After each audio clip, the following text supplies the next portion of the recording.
देश उत्तराखंड देख रहे हैं आप, आपके साथ में हूं सुरभि तिवारी। बुलेटिन की शुरुआत बड़ी खबर के साथ करेंगे तो लखनऊ से खबर, जहां पर ई विधान को लेकर के सर्वदलीय बैठक आज और विधानसभा अध्यक्ष सतीश महाना ने सर्वदलीय बैठक बुलाई है। सुबह 11 बजे ये सर्वदलीय बैठक होगी। सभी दल बजट सत्र से ई विधान लागू करने पर चर्चा करेंगे। तो ई विधान को लेकर के आज सर्वदलीय बैठक बुलाई गई है और सर्वदलीय बैठक सुबह 11 बजे के करीबन होगी। विधानसभा अध्यक्ष सतीश महाना ने सर्वदलीय बैठक बुलाई है।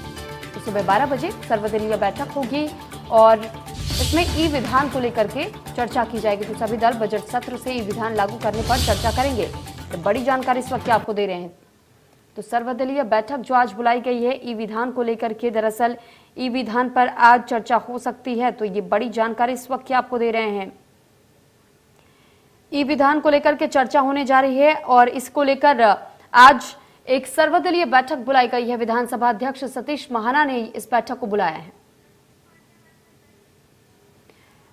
इस पर अधिक जानकारी के साथ रजनीश पांडे हमारे साथ लाइव जुड़ चुके हैं। आपसे जानकारी चाहेंगे रजनीश की जो ई विधान को लेकर के सर्वदलीय बैठक बुलाई गई है सुबह 11 बजे, इसमें क्या कुछ अहम हो सकता है, क्या कुछ जानकारी आपके पास?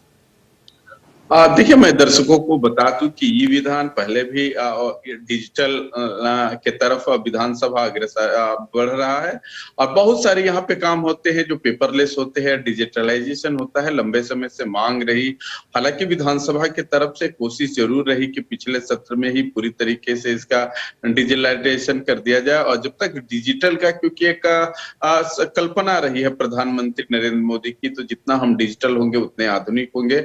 विधान सभा में अभी बहुत से सारे काम मैनुअल तरीके से होते हैं, चाहे हम कार्रवाई की बात करें या जो विधानसभा में कार्रवाई चलती है उसकी लेखन की बात करें, तो उसी पे चर्चा होगी। लंबे समय से मांग कोशिश रही थी। हालांकि बीच बीच में जो नेता होते हैं अपने अपने दल का, जैसे बसपा का जो नेता था, लोक दल के जो सारे राजनीतिक दल के, हम समय समय पर विरोध करते रहे हैं कि अभी संभव नहीं है जब तक पूरी तरीके से ट्रेनिंग ना दे दिया जाए, क्योंकि बहुत सारे ऐसे विधायक चुन के आते हैं जो थोड़ा सा डिजिटल कामों के तरफ उनकी रुचि नहीं होती है, या कह सकते हैं कि पूरी तरीके से वो डिजिटल काम को कर नहीं पाते हैं। तो थोड़ी सी चुनौती जरूर थी, क्योंकि बहुत ढेर सारे काम मैनुअली तरीके से होते हैं और उसी पे सर्वदलीय बैठक हुई, क्योंकि 23 तारीख से बजट सत्र चलना है और वो सत्र लंबा चलेगा, क्योंकि सरकार बनने के बाद ये पहला सत्र होगा और पहली बार बहुत ढेर सारे विधायक चुनाव जीत के आए हैं। तो एक उनके मन में भी रहेगा कि पुराने काम कैसे होते हैं, अगर इसका पूरा डिजिटल हो जाएगा तो कैसे काम होगा, उसी पे बात होगी। और उसके बाद 1:30 बजे तिलक हॉल है, जहां प्रेस कॉन्फ्रेंस करके प्रेस ब्रीफिंग की जाएगी और क्या हुआ बैठक में, क्या निकल के आया, क्या सबका राय जानने के बाद जो विधानसभा अध्यक्ष है सतीश महाना, उनके द्वारा मीडिया को ब्रीफ किया जाएगा। यही अब तक की जानकारी है जी। ठीक, साथ ही रजनीश, आपने जिस तरीके से डिजिटलाइजेशन को लेकर के बात कही और कहा कि अभी आने वाले समय में और भी कई मंत्री या नेता हम कह सकते हैं जिनको पहले सीखना जरूरी हो जाएगा, लेकिन इससे पहले भी हमने देखा था कि पहले ही आदेश भी कई बार दिया जा चुका है कि डिजिटलाइजेशन पे खास तौर पर ध्यान दिया जाए। ऐसे में जब ई विधान को लेकर के चर्चा की जाएगी तो आगे आने वाले समय में क्या कुछ रणनीति तैयार की जा सकती है सरकार की तरफ से भी, ताकि नेताओं को थोड़ा और डिजिटलाइजेशन की तरफ आगे बढ़ाया जा सके?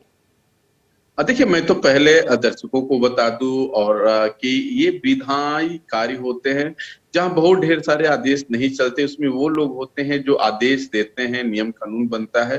तो विधानसभा पे कोई आदेश नहीं होता है कि आप लोग ऐसा काम कीजिए, जब तक सारे दलीय नेताओं की राय मशवरा नहीं बन जाएगा, जब तक सारे लोग एग्री नहीं हो जाते, तब तक यहाँ पे किसी सरकार का आदेश नहीं होता है। उसीलिए सर्वदलीय बैठक बुलाई गई है और मैंने पहले ही कहा कि 1:30 बजे प्रेस ब्रीफिंग है।